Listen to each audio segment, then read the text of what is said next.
जय श्री महाकाल भक्तों। हम भजन भक्ति ज्ञान भंडार चैनल के माध्यम से संतान प्राप्ति का एक अचूक उपाय जो कि प्रदीप प्रसाद जी द्वारा बताया गया है बताने जा रहे हैं। विश्वास है तो कंकर में शंकर है, विश्वास है तो खंबे में नरसिंह भगवान है, विश्वास है तो जल में गंगा है, गंगा जल, और विश्वास नहीं तो कोई नहीं। मानो तो मैं गंगा माहूं, ना मानो तो बहता पानी।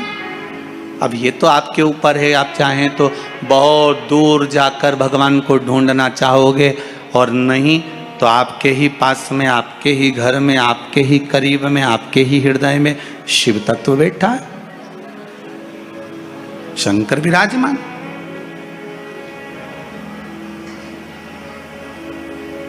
आप उसको ढूंढो। अब माता अहिल्याबाई की माता सुशीला शिंदे जी ने कहा, गर्भ नहीं ठहरा है, बच्चे नहीं। श्री मनकोजी शिंदे ने कहा, क्यों चिंता करती है, काय का टेंशन, काय की चिंता। मेरा ओघड़दानी, मेरा भोलेनाथ कभी खाली नहीं छोड़ता। सब शिव महापुराण की कथा कहती है, आप अगर विश्वास रखे हो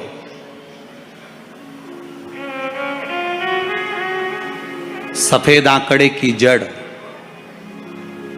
जिस नारी का संतान नहीं हो, गर्भ नहीं ठहरा हो, सफेद आंकड़े की जड़, जिस देव अधिदेव महादेव की कथा जिस तुम्बरुका जी ने श्रवण कराई है, शंकर भगवान जिनके सामने बैठकर शिव पुराण की कथा सुन रहे हैं, उन तुम्बरुका जी का नाम लेकर शिवलिंग पे से 21 बार घुमाकर मंदिर में ही कमर पर 7वें दिन रजस्वला धर्म के जो बांध लेता है, और एक पीपल का पत्ता अवधूतेश्वर महादेव का नाम लेकर शंकर पर चढ़ाकर उसको गाय के दूध में उकाल कर रात्रि को दोनों पति पत्नी अगर पीकर सोते हैं, 3 महीने में भगवान भोलेनाथ उसकी गोद भर देते हैं। ये शिव तत्व। शंकर देता जरूर है।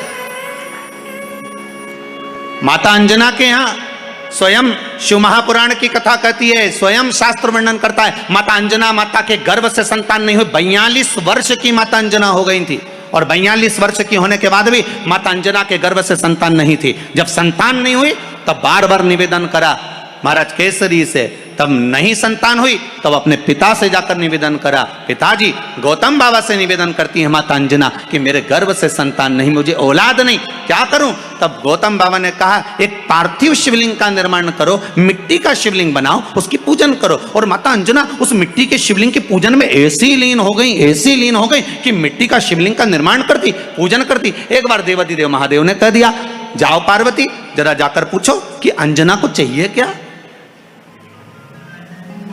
अंजना माता को चाहिए क्या।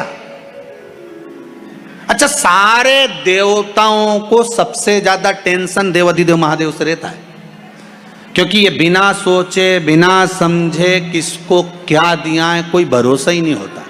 एक बार तो ब्रह्मा जी ने खुद ने कह दिया, साहब हमको तो इस्तीफा दे दो, हमको नौकरी करना ही नहीं बैकुंठ में बिल्कुल भी। तो भगवान विष्णु ने पूछा, हुआ क्या।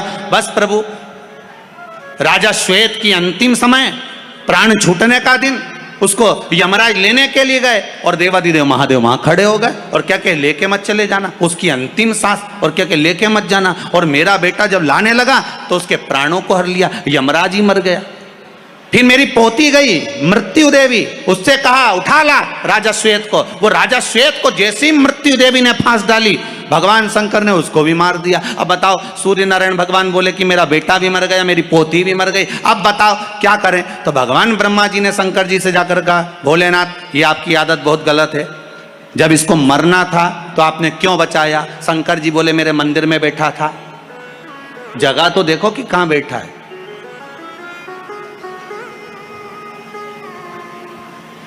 ब्रह्मा जी ने भगवान विष्णु से कहा हमको ये काम नहीं करना, आप तो हमारा इस्तीफा स्वीकार करो। भगवान विष्णु ने शंकर जी से कहा भोलेनाथ जी अब इनके बेटे को, सूर्य नारायण के पुत्र को और पोती को जीवित करो। शंकर भगवान करे एक शर्त पर जीवित करूंगा, जहां मेरा भजन हो रहा हो, जहां मेरी कथा हो रही हो, अगर कोई महामृत्युंजय मंत्र का जाप कर रहा हो, श्री शिवाय नमस्तुभ्यम जप रहा हो, शंकर का पंचाक्षर मंत्र नमः शिवाय जप रहा हो, शंकर जी कहते हैं उस समय पर मृत्यु उसको ना घेरे।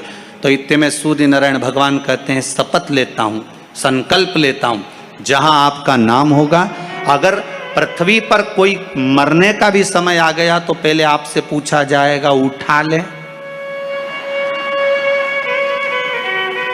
तुम बोलोगे तो बात दूसरी है। शंकर जी बोले हम बताएंगे तो उठाना, हम बोल दें अगर ये शंकर जी का नाम जप रही है और पड़ोसन नहीं जप रही है तो हम इशारा कर देंगे बाजू वाली को उठा ले। तुम टेंशन मत लेना।